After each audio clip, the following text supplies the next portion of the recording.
Broadcast by Netaji from Azad Hind Radio Berlin. The Axis powers and India.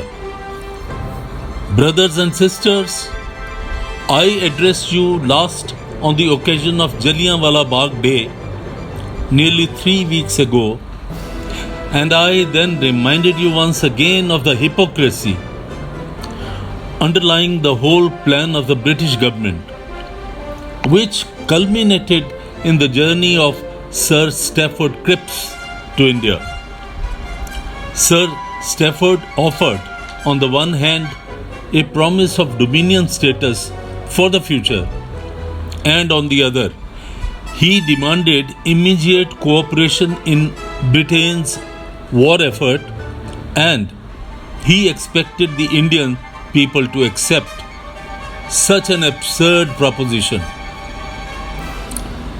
Rightly enough, the compatible offer of the British was rejected unconditionally. And this was a matter of joy, that happiness to Indians that they could take a decision. I must, however, say that it was painful surprise to find, after the departure of Sir Stafford Cripps from India, and despite refusal of the British government to concede India's national demand, some prominent countrymen of ours have begun to advocate publicly a policy which amounts to unconditional cooperation with Britain in the war effort. Is human memory so short that these gentlemen have forgotten the resolution of Indian National Congress from 1927 to 1938 that deals with the war? Did we not reaffirm year after year from 1927 to 1938 that when the next war comes, we shall refuse participation at all, that we shall resist every attempt on the part of the British government to drag India into the war? In September 1939, when the present war broke out, did not the Indian National Congress deliberately refuse to render unconditional cooperation to the British government? And did the Congress not take disciplinary action against and expel from its ranks such a prominent leader as Mr. M.N. Rao for the crime of advocating unconditional cooperation with the British government?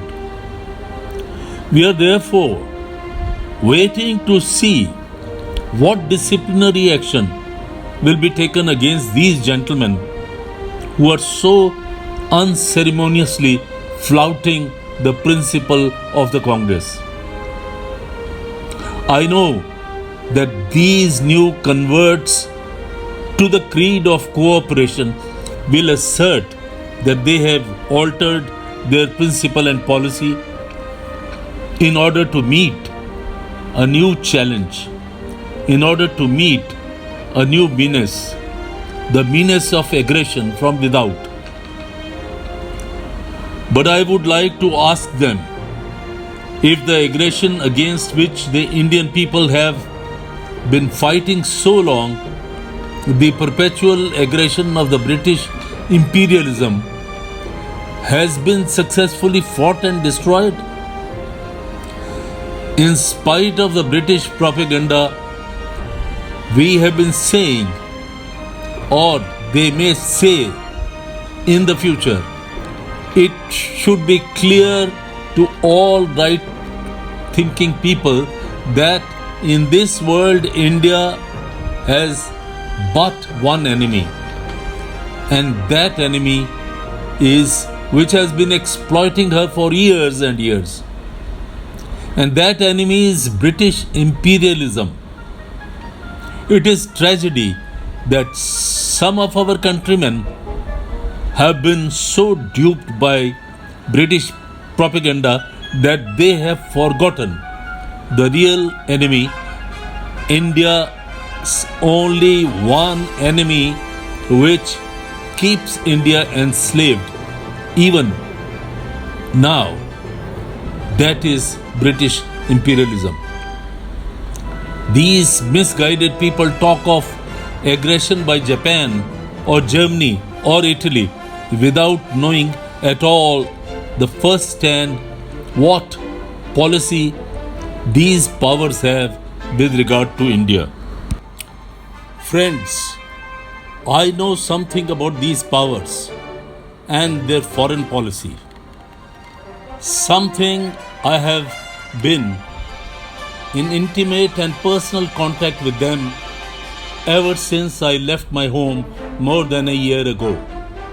And I can assure you with all seriousness and sincerity that these three powers want to see India fully independent and mistress of her own destiny.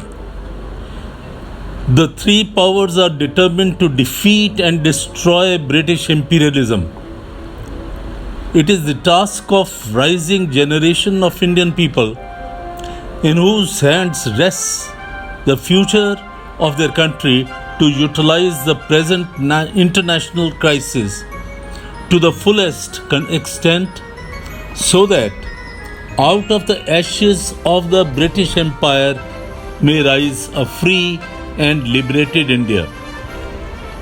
I am not apologetic of the three powers, and it is not my task to defend what they have done or what they may do in future.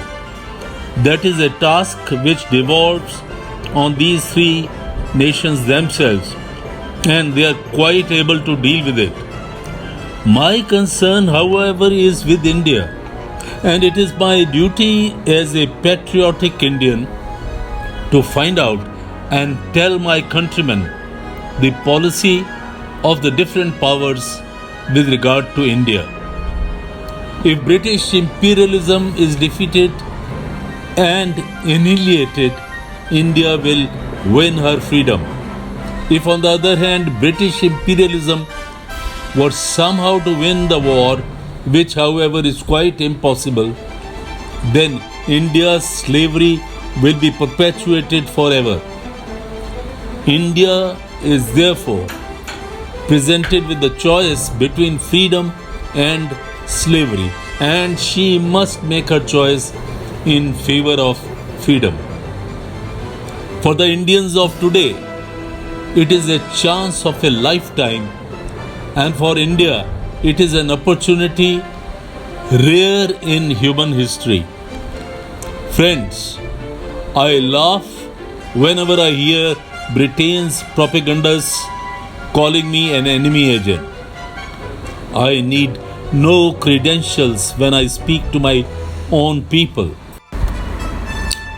My whole life, which has been one long, consistent and continuous record of uncompromising struggle against British imperialism, is the best guarantee of my bona fides. Perhaps better than any other Indian, I know foreign politics and I have known Britishers from my childhood. All my life I have been servant of India, and in the last hours of my life I shall remain so. My allegiance and loyalty has ever been and will ever be to India and to India alone. British propagandists who have been well silenced by Prime Minister Tojo's historical declaration of India for the Indians have now fallen back on their last argument, which is drawn from the Sino-Japanese struggle. They are now shouting from the housetops See what Japanese have done to China. I may tell that these propagandists, both British and Indian, that when I was the president of the Indian National Congress, I was responsible for giving effect to the Congress resolutions and to send a goodwill mission to China. Those were the days when Marshal Chiang Kai-shek was fighting for the national principles, and that was why he could win the sympathy of Indians in an overwhelming degree.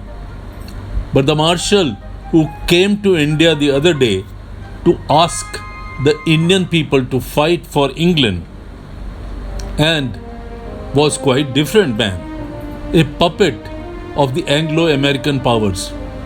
And the Japan that the Marshal is now fighting is quite a different Japan. A Japan that is at war with Britain and America. A Japan that is determined to annihilate the Anglo-American imperialism in the East. A Japan with whom Marshal Chiang can come to an honorable understanding today if he can emancipate himself from the grip of his Anglo-American masters. We find that Netaji was always abreast with what is going on, and he has been broadcasting to Indians of all his actions and of all his opinions, and it is for Indians, it is for the nationals to understand him well and follow his advice.